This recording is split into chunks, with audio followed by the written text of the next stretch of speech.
Shalom jemaat Tuhan dan pendengar Bread Life yang setia. Setiap orang tidak pernah luput dari salah, baik itu yang disengaja maupun tak disengaja.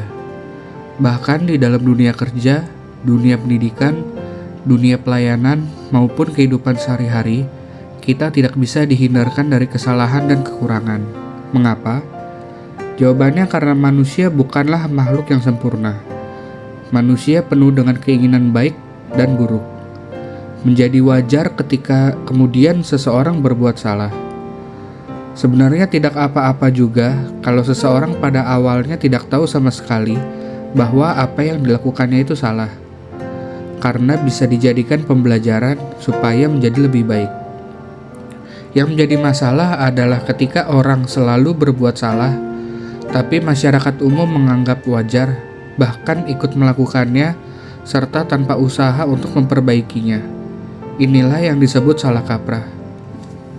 Contoh yang mudah kita temui dalam keseharian kita adalah bermaksud membeli air dengan menyebut aqua, tetapi dikasih merek yang lain pun tidak jadi masalah. Jadi semua air mineral disebut aqua. Pemotor melawan arah dapat kita jumpai di mana-mana sekarang ini.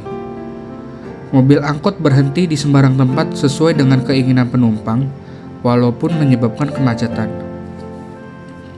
Salah kaprah juga terjadi dalam kehidupan orang-orang percaya, terutama bagi mereka yang belum bertumbuh dalam iman dan firman, sehingga mempunyai pandangan atau penafsiran yang keliru mengenai kebenaran Tuhan. Misalnya, yang pertama, ikut Tuhan, kita bisa hidup sesuai dengan keinginan kita, seenak kita, tanpa peduli akan keinginan Tuhan dan kepada sesama. Jalan kita akan selalu mulus. Padahal kebenarannya adalah setiap orang yang mau mengikuti Yesus harus menyangkal diri dan memikul salib, seperti tertulis di Matius 16 ayat 24. Ikut Tuhan Yesus bukan sekedar bicara jalan yang mulus, tetapi jalan kebenaran, seperti tertulis di Yohanes 14 ayat 6. Yang kedua, ikut Tuhan pasti tidak ada masalah. Keluarga, kesehatan, dan ekonomi semua akan baik-baik saja. Kita akan hidup nyaman dan tenteram.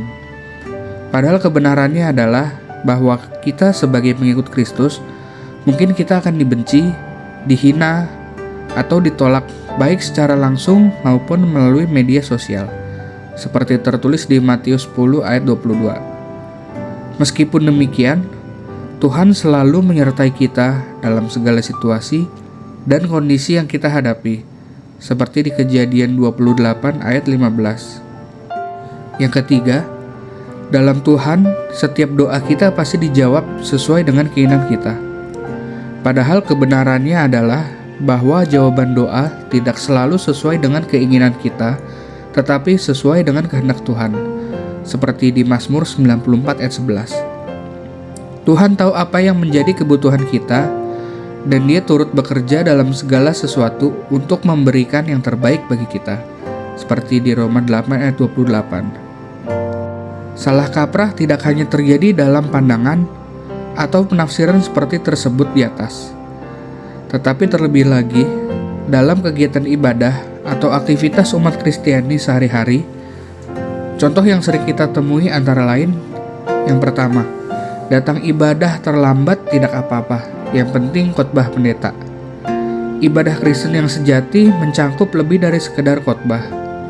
Ia adalah persembahan diri yang hidup, kudus, dan berkenan pada Allah, seperti tertulis di Roma 12 ayat 1. Ibadah kita mencangkup berbagai unsur termasuk pujian dan penyembahan, yaitu memuji dan menyembah Tuhan dengan sukacita dan kerendahan hati.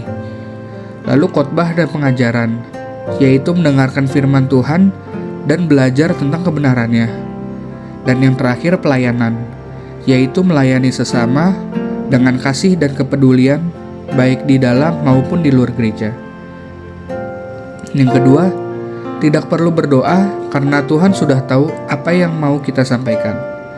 Meskipun Tuhan sudah mengetahui apa yang kita doakan, doa tetap penting dalam iman Kristen, karena merupakan cara kita berkomunikasi dengan Tuhan untuk mengungkapkan kebutuhan kita dan bersyukur.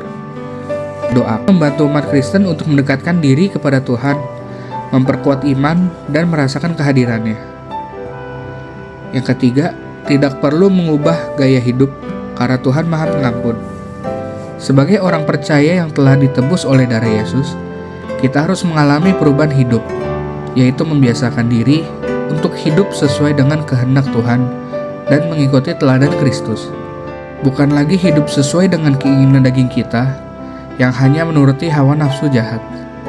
Yesus mengorbankan dirinya menjadi juru selamat. Artinya, sekarang oleh anugerah Tuhan, kita dapat pengampunan atas dosa yang kita akui melalui pertobatan, seperti tertulis di 1 Yohanes 1 ayat 9. Tuhan mengampuni, tetapi tentu ada konsekuensi yang harus kita tanggung dalam kehidupan kita ketika berbuat dosa. Oleh karena itu, janganlah berbuat dosa. Jemaat Tuhan dan pendengar Bread Life yang setia, mari kita mulai berjuang memperbaiki diri dari hal-hal yang menjadi salah kaprah yang masih terjadi di gereja saat ini, yaitu memperbaiki kebiasaan-kebiasaan yang keliru, baik dalam pandangan maupun dalam praktek kehidupan kerohanian kita. Salam sehat rohani dan sehat jasmani, Tuhan Yesus memberkati.